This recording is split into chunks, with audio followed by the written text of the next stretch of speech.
Hamargarren ipuina, Leioa, Basurdea, Zezena eta Astoa. Aurkitzen zen Leoi jauna zaharraz gainetik aizoa, argala eta gintegabea. Urreratu zitzaion Basurdea eta diotza haserrez eta gaiz naiz. Adizkidea, ez zait ahaztu nola beti zure iesi ibili ohi nintzen gaztea zirenean. Ez dutasun gogorretan ipini ninduzun ez gutxitan eta gogoan daukat nolako zauria egin zenidan eta oinak arinagoak izan ez banitu aldapetan zure sabelean egozia izango nintzen.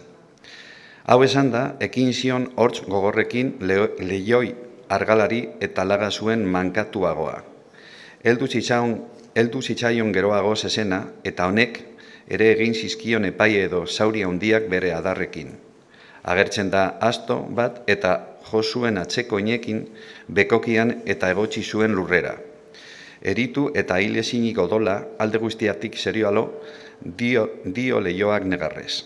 Ene zorigabea, nire indar eta osasunaren jabe nintzenean, urte gutxiago nituenean, abere eta lau oineko guztiok begiratzen zidaten lotsaz eta beldurrez, nire aurrean egon ohi ziren buruz behera ikaraz.